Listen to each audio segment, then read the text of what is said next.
There is a moment in 2008 that almost nobody knows about. Elon Musk, the man who would one day become the world's first trillionaire, is sleeping on the floor of his factory. Not in a hotel, not in a mansion, on the floor. 3 rockets have failed. Tesla is days from bankruptcy. His marriage is collapsing. He is waking from nightmares, screaming in physical pain. He has 1 rocket launch left, 1 chance. Everything he has built, everything he has sacrificed, everything his father said he would never achieve, hanging on a single moment. But to understand what happened that night, you have to go back. All the way back. To a boy in South Africa that nobody believed in, including the people who were supposed to. Elon Musk was born in Pretoria, South Africa on June 28, 1971. His parents, Errol and Maya Musk, provided a comfortable upper-middle-class existence, but the stability was entirely superficial. The marriage was fraught with tension, and the discord culminated in a bitter divorce when Musk was just 9 years old. From the earliest age, he was clearly different. His mother recalls overhearing 5-year-old Elon explaining to a frightened child that darkness was just the absence of photons in the visible wavelength. His family had a name for him: genius. Boy. But genius, in the wrong environment, doesn't protect you. It marks you. And in Pretoria's schools, being marked as different was the most dangerous thing a boy could be. He describes his time at school as hell. As the shortest, smallest, and smartest kid in the class, gangs would hunt him down. In one particularly brutal attack, a group of boys threw him down a flight of stairs and beat him unconscious, so viciously that he spent a week in hospital. His face was so swollen and bloodied that his own father didn't recognize him when he arrived. At a wilderness survival camp called Veldskool, which Musk described as a paramilitary Lord of the Flies, bullying was considered a virtue. Children were given small rations of food and water and encouraged to fight over them. Every few years, one of the kids would die. This was not a childhood. This was a training ground for survival that nobody asked to attend at home. Both he and his mother endured his father's relentless verbal abuse. Biographer Walter Isaacson writes that Musk's PTSD from his childhood instilled in him an aversion to contentment, a permanent restlessness, a need to be in crisis, because crisis was all he had ever known. At age 10, Musk chose to live with his father despite the abuse, out of guilt that his father was living alone. He escaped through science fiction books and computing, meeting characters out to save the world and dreaming about going to the stars. At 12, he taught himself programming and sold the code for a space-themed video game called Blastar to a computer magazine. The world around him was brutal. Inside his mind, he was already building something nobody else could see yet. As Musk neared high school graduation, he knew he had to leave. He wanted to get to America, to Silicon Valley, where his comic book heroes lived and where the future was being built. His parents tried to talk him out of it. His father looked him in the eye and told him he would be back in 3 months. That he would never make it, that he would never amount to anything.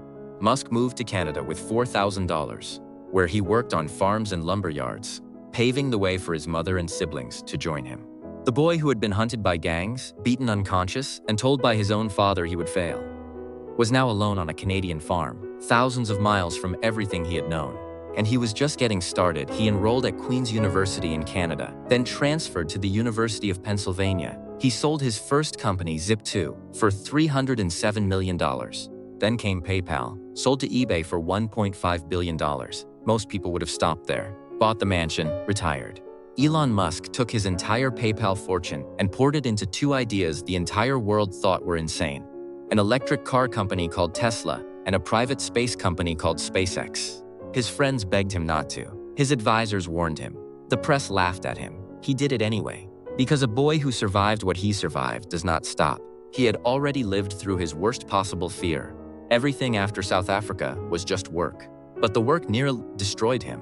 The first Falcon 1 rocket launched on March 24, 2006, 33 seconds after liftoff. The engine failed. The rocket crashed into a fireball. Then the second failed. Then the third. Tesla's financing had failed simultaneously.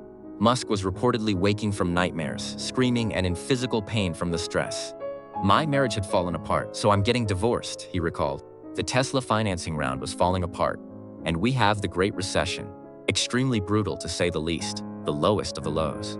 3 rockets, 1 marriage, 1 company, all gone or going. He had poured every dollar he had made from PayPal into these 2 dreams. And he was almost completely out of both money and time. But he had one rocket left. There was one chance left for SpaceX after its first 3 launches failed. It's bad enough to have 3 strikes. Having 4 strikes is really kaput, Musk said. The 4th Falcon 1 launch was a total success. 3 months later, Christmas week, Tesla secured $40 million in new funding, just days before bankruptcy. NASA awarded SpaceX a $1.6 billion contract. He had survived, but survival was not peak. Years later, during Tesla's Model 3 crisis, Musk moved to the Gigafactory, working 16-hour days, 7 days a week, sleeping on a factory floor cot, personally examining broken robots, and reworking production lines himself. The world saw a billionaire. Nobody saw the man who never stopped sleeping on factory floors. Because a boy from Pretoria never learned how to stop fighting. The SpaceX IPO on June 12, 2026 raised $86 billion, the largest IPO in history, and briefly made Elon Musk the first US dollar trillionaire. Tesla transformed the global automotive industry. SpaceX made private space travel a reality. Starlink connected millions of people across the world's most remote regions. The boy who was thrown down a flight of stairs in Pretoria, whose own father said he would fail in 3 months, had built an empire that no single human being had ever built before. And somewhere in all of that, in the factories and the launch pads and the boardrooms and the sleepless nights, that 9-year-old boy who escaped into science fiction books and dreamed about going to the stars was still there, still running, still proving something to a father who never believed him. So the next time someone tells you that your dream is too big, that you are too small, too poor, too different, too broken to build something that matters, remember Elon Musk. Remember the boy the gangs hunted. The boy whose face his own father didn't recognize through the swelling. The 19-year-old who left with $4,000 and a warning that he would fail. The man sleeping on a factory floor in 2008 with one rocket launch left between him and total oblivion. And remember that the father who told him he would never make it live to watch his son become the first trillionaire in human history. The dream was never the problem. The doubt was never true.